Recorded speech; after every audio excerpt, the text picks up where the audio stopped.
ito guys yung ito yung gamot ko sa sa IBD ko.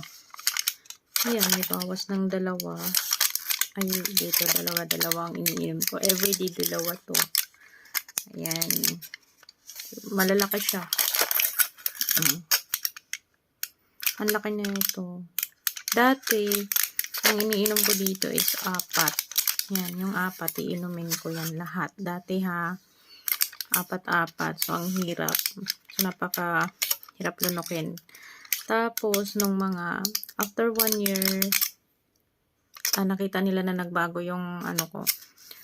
Naging 2 na lang. Yan. Tapos, ito pa yung ito. Ito yung, suppository, guys. Dito to inilalagay sa anus. Isasalpak to sa anus. Ayan. Suppository talaga siya.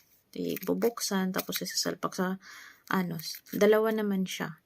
Tapos, tuwing gabi ko siya ginagamit. Ito. Tapos,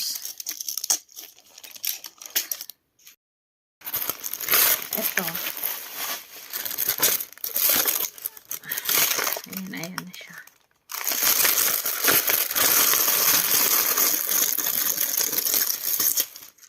Ito ay Wimok. Tapos ito yung aking ano ba ito? Kaskol. Ayan, Kaskol. Saka Wimok. Ito sila ang partner ito. Iniinom ko siya ng umaga at saka gabi. 2 times a day. Pagkatapos kumain. Ayan. Tapos hindi lang yan. Ito pa siya. Sobrang dami kong gamot.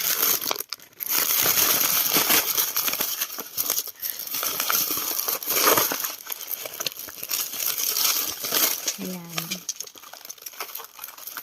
Ano naman to siya? Sinapore.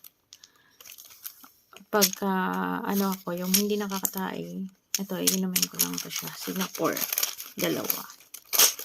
Tapos, meron din, ito rin, oxide. Magnesium. So, yan. Pampatay din to, guys. Ayan. Dami. Pero hindi ko na yan everyday iniinom. Kung kinakailangan lang. Tapos ito, ayan, ito siya? Yung ointment. Dahil nga, nilalagay ko yung sa anus, diba? So, ito, pinagamit ko siya.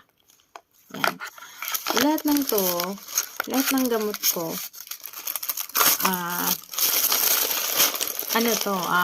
covered ng aking health card dito sa Taiwan. Kasi hinuhulugan ko naman yun monthly. 400 ang monthly. Pero yung check-up ko buwan-buwan is halos libre na din kasi yun nga nagagamit na dun. And then tapos yung colonoscopy ko yearly.